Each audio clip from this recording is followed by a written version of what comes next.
Pelatih Timnas U22 Indonesia Indra Syafri mengambil tanggung jawab penuh atas kegagalan tim sepak bola di SEA Games 2025 Thailand. Setelah memberikan medali emas 2 tahun lalu, prestasi Indra bersama tim SEA Games 2025 merosot. Dari meraih medali emas, kini tim harus tersingkir di babak grup, tak mampu lolos ke semifinal. Pertama-tama kita tidak lolos grup, secara teknis orang yang paling bertanggung jawab adalah saya, kata Indra. Indonesia gagal melewati babak grup untuk pertama kalinya setelah edisi 2009, seusai tak mampu lolos sebagai juara grup ataupun runner-up terbaik. Indonesia memang meraih kemenangan 3-1 atas Myanmar di Stadion 700th Anniversary Chiang Mai, namun hasil ini tak mampu mengantarkan mereka lolos ke semifinal melalui jalur runner-up terbaik dari 3 grup yang ada. Hasil ini membuat tradisi lolos semifinal SEA Games sepak bola putra dalam 7 edisi beruntun sejak 2011 terputus.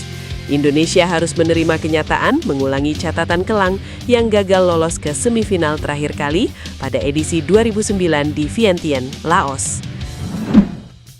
Kapten Timnas Indonesia U22 Ivar Jenner menyampaikan permohonan maaf setelah langkah Garuda Muda terhenti di fase grup SEA Games 2025. Meski menutup penyisihan grup C dengan kemenangan, Indonesia tetap gagal melaju ke babak semifinal.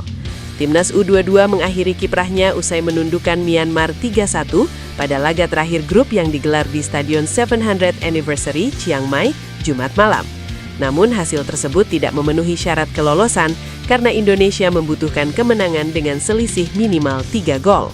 Usai pertandingan, Ivar menegaskan seluruh pemain telah berjuang maksimal demi tim dan lambang Garuda di dada.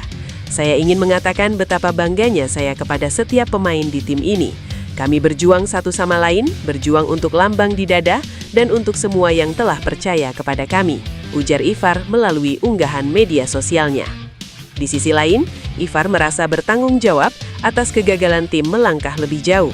Dia menyadari besarnya ekspektasi publik terhadap Timnas U22 sebagai juara bertahan. Ivar juga menyampaikan apresiasi kepada para pendukung yang terus memberikan dukungan, meski hasil akhir tak sesuai harapan. Menurutnya, pengalaman pahit ini akan menjadi pelajaran berharga bagi tim ke depan. Indonesia finish di peringkat kedua grup C dengan 3 poin. Namun pada klasemen peringkat kedua terbaik, Indonesia kalah produktivitas gol dari Malaysia. Alhasil, Garuda Muda tak mampu mempertahankan medali emas sepak bola putra SEA Games yang diraih pada edisi 2023 di Kamboja. Situasi Timnas Indonesia yang terus merosot dalam beberapa bulan terakhir membuat Shin Tae-yong atau STY tak berkuasa menyembunyikan rasa sedihnya. Pelatih asal Korea Selatan itu mengaku prihatin melihat kondisi skuad Garuda setelah kepergiannya, terutama karena ia pernah membawa tim merah putih mencapai level tertinggi dalam sejarah modern.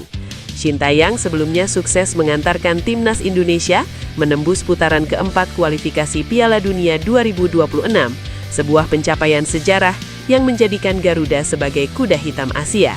Namun keputusan PSSI melakukan perubahan besar dengan mendatangkan Patrick Kluivert dan menambah aroma Belanda dalam tubuh tim justru berakhir dengan hasil yang jauh dari harapan. Di bawah Kluivert, performa Timnas Indonesia merosot drastis. Impian tampil di Piala Dunia 2026 kandas, sementara konsistensi permainan juga ikut runtuh. Meski tak lagi menangani tim, STY tetap merasakan duka mendalam saat melihat respon publik yang kecewa berat dengan performa Garuda. Ia memahami pendukung kemarahan, apalagi kegagalan menuju Piala Dunia menjadi titik paling menyakitkan. Saya tidak bisa berkata apa-apa, saya merasa sedih dan sakit hati karena Timnas Indonesia tidak bisa lolos ke Piala Dunia, kata STY. Menurut pelatih 55 tahun itu, peluang Timnas Indonesia sebenarnya sangat besar ketika sudah mencapai putaran keempat. Namun kesempatan tersebut tidak dimanfaatkan dengan baik hingga akhirnya terbuang percuma. Meski kecewa, Shin meminta para pemain tidak patah semangat. Ia percaya perjalanan Timnas Indonesia belum berakhir dan kesempatan untuk tampil di Piala Dunia 2030 masih terbuka lebar jika dibangun dengan serius dan konsisten. Sumarji tularkan mentalitas Shin Tae-yong demi bangkitkan skuad Garuda Muda. Manajer Timnas Indonesia itu menyampaikan bahwa kekalahan dari Filipina menjadi pelajaran besar soal bagaimana ia harus mendekati pemain. Ia mengaku mulai mengambil prinsip dari Shin Tae-yong bahwa tekanan bukan musuh tetapi bagian dari proses menempa mental. Saya nyontoh apa yang dilakukan Shin Tae-yong seperti itu.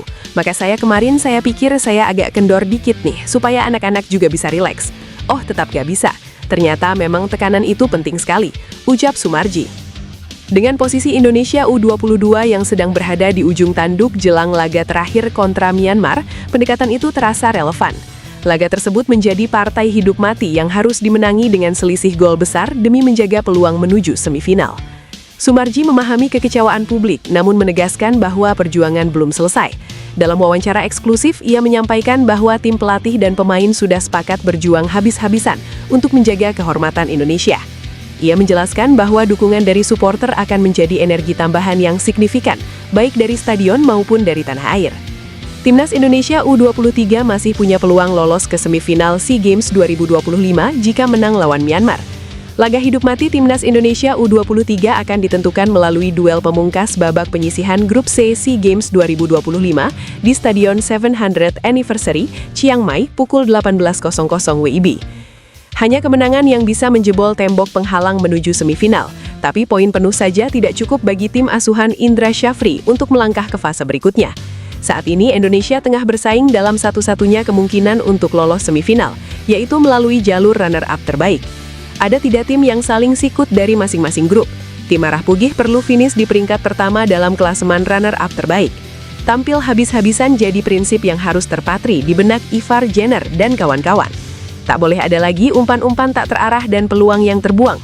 Pelatih Timnas Indonesia U23 untuk SEA Games 2025, Indra Syafri, harus mencari cara agar strategi berjalan optimal. Beruntung tak ada pemain yang menepi akibat cedera jelang laga nanti.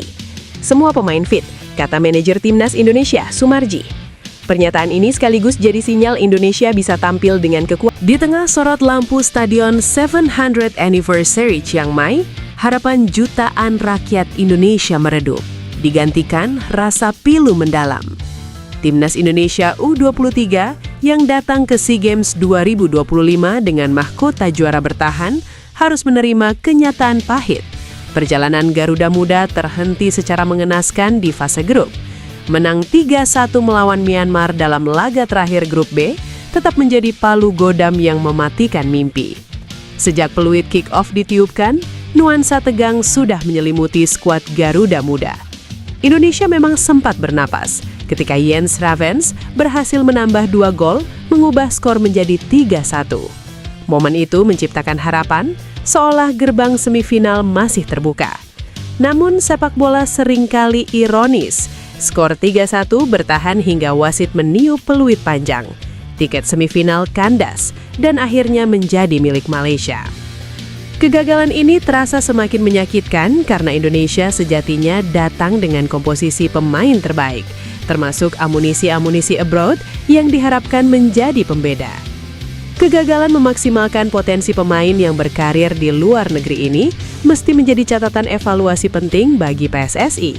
Di atas kertas, skuad ini adalah salah satu yang terkuat dalam sejarah partisipasi Indonesia di SEA Games.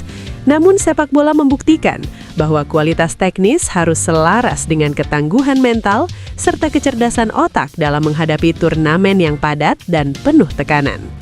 Dan status juara bertahan kini telah beralih menjadi status tersingkir di fase grup, meninggalkan tanda tanya besar tentang masa depan pembinaan pemain muda Indonesia.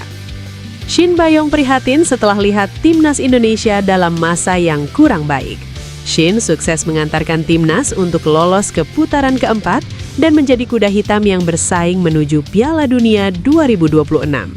Setelah banyak melakukan perubahan, PSSI tiba-tiba mendepaknya dan memilih jasa Patrick Kluivert, sekaligus membawa nuansa Belanda di skuad Garuda. Namun langkah ini terbukti gagal total, dan Timnas gagal berlaga di Piala Dunia. Selain itu, Patrick membawa performa tim terus menurun, dan sampai saat ini PSSI masih belum menunjuk pelatih baru. Shin Tae-yong menjelaskan bahwa dia sudah melihat demo supporter kepada federasi. Menurutnya ini adalah hal yang wajar, karena performa Timnas yang jauh dari harapan.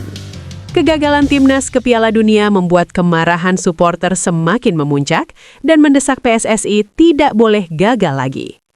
Saya sempat lihat di Instagram. Saya tidak bisa berkata apa-apa. Saya merasa sedih dan sakit hati karena timnas Indonesia tidak bisa lolos ke Piala Dunia, kata Shin Taeyong.